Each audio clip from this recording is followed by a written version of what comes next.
नमस्कार साथियों। आज 10वीं कक्षा हिंदी विषय के अंतर्गत काव्य खंड का चौथा पाठ मनुष्यता, जिसके कवि हैं मैथिली शरण गुप्त, के संबंध में हमने चौथा वीडियो प्रस्तुत कर दिए हैं। आज हम पांचवें वीडियो के तौर पर पांचवा पद प्रस्तुत करने जा रहा हूं, जो मनुष्यता के संबंध में है, मानवता के संबंध में है, आदमीयता के संबंध में है। तो चलिए चलते हैं पद की ओर। रहो न भूल के कभी मदांध तुच्छ वित्त में, सनाथ जान आपको करो न गर्व चित्त में। अनाथ कौन है यहाँ, त्रिलोकनाथ साथ हैं, दयालु दीन बंधु के बड़े विशाल हाथ हैं। अतीव भाग्यहीन है अधीर भाव जो करे, वही मनुष्य है कि जो मनुष्य के लिए मरे। साथियों देखिए, कवि कह रहे हैं रहो न भूल के कभी मदांध तुच्छ वित्त में। जब संसार में, प्रपंच में आप देखे होंगे, जिस व्यक्ति के पास थोड़े से धन दौलत रुपये पैसे आ जाते हैं तो व्यक्ति के मन में अहंकार आ जाता है, उसके मन में ईगो आ जाता है कि मैं रुपये पैसे का मालिक हूँ, मेरे पास बहुत रुपये पैसे हैं। इसलिए कवि कहते हैं कि थोड़े से धन पाकर कभी भी मन में अहंकार नहीं आना चाहिए। भूल करके भी मन में ईगो की भावना नहीं होनी चाहिए, क्योंकि वह धन दौलत हमारा साथ देने वाला नहीं होता है। सनाथ जान आपको करो न गर्व चित्त में। कुछ लोग सोचते कि उनके बहुत सारे रिश्ते नातेदार हैं, सगे संबंधी हैं, अब मेरा कोई कुछ बिगाड़ नहीं सकता। ऐसा मन में, चित्त में, मन में अहंकार आ जाता है, अहम की भावना आ जाती है कि मेरे साथ बहुत सारे लोग हैं, मेरे रिश्ते नातेदार हैं, मेरे मित्र मंडली हैं, मेरे पास धन दौलत है, मेरी सब सहायता करेंगे। ऐसा सोच करके व्यक्ति अहंकार करने लग जाता है, गर्व करने लग जाता है। सोचो व्यक्ति, यदि ऐसा होता तो लोग इस संसार से रुपये पैसे लेकर के चले जाते, लेकिन कभी ऐसा नहीं हुआ है। जब व्यक्ति के ऊपर मुसीबत आती है, विपत्ति आती है, तो ना वह रुपया पैसा काम आता है और न हमारे कोई सगे संबंधी रिश्ते नातेदार कोई काम नहीं आता। सब यहीं धरे के धरे रह जाते हैं, व्यक्ति खाली हाथ ऊपर चला जाता है। उसके साथ क्या गया? रुपया पैसा गया, उसके रिश्ते नातेदार उसको रोक पाए? नहीं रोक पाए।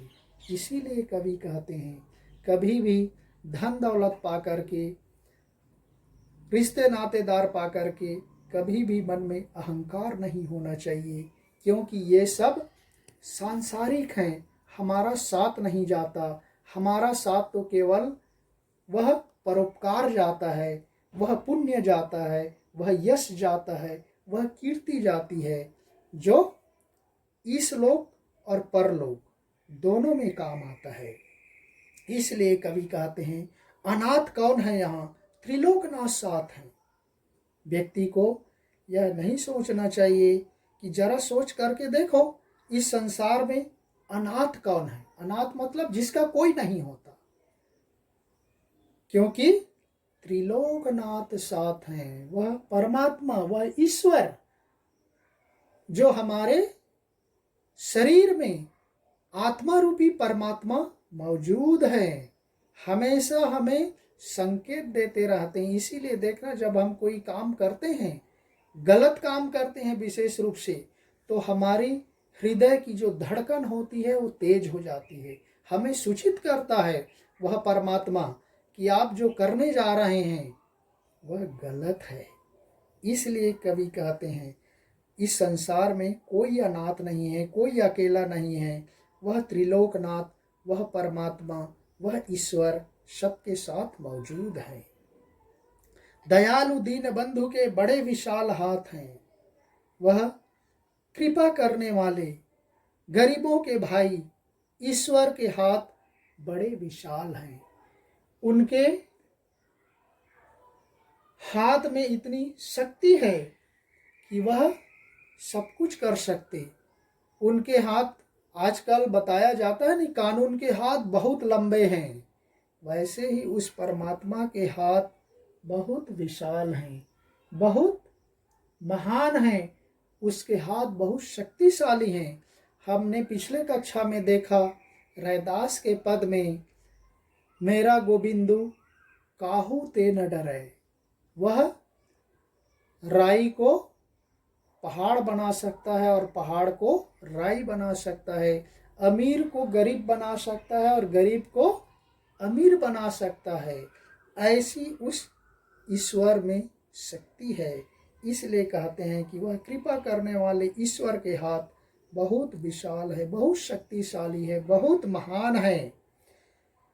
और अतीव भाग्यहीन है अधीर भाव जो करे।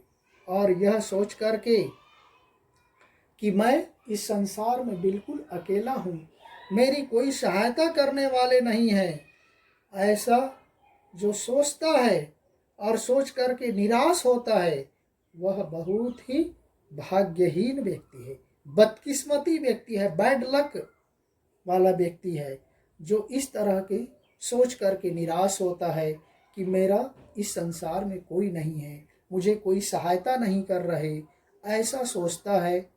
और ऐसा सोच करके निराश होता है, वह व्यक्ति अत्यंत बदकिस्मती व्यक्ति है, भाग्यहीन व्यक्ति है, बोल रहे हैं कवि। तो इसलिए, क्योंकि इस संसार में सबका साथ देने वाला वह परमात्मा हमारे आत्मा रूपी रूप में, शरीर में हमेशा मौजूद है। इसलिए व्यक्ति को कभी भी निराश नहीं होना चाहिए, उदास नहीं होना चाहिए, अपना कर्म करते रहना चाहिए, परोपकार करते रहना चाहिए। वही मनुष्य है कि जो मनुष्य के लिए मरे, वही सच्चा मनुष्य होता है, सच्चा इंसान होता है, जो दूसरों की भलाई करता है, दूसरों का कल्याण करता है, परोपकार करता है, दूसरों की सहायता करता है, वही सच्चे अर्थों में सच्चा मनुष्य होता है। और नहीं करने वाला वह मनुष्य होकर के भी पशु के जैसा है। तो इस तरह से साथियों, यह पद यहीं पर समाप्त होता है। नेक्स्ट वीडियो में फिर दूसरे पद के साथ मिलेंगे। तब तक के लिए धन्यवाद। जय हिंद।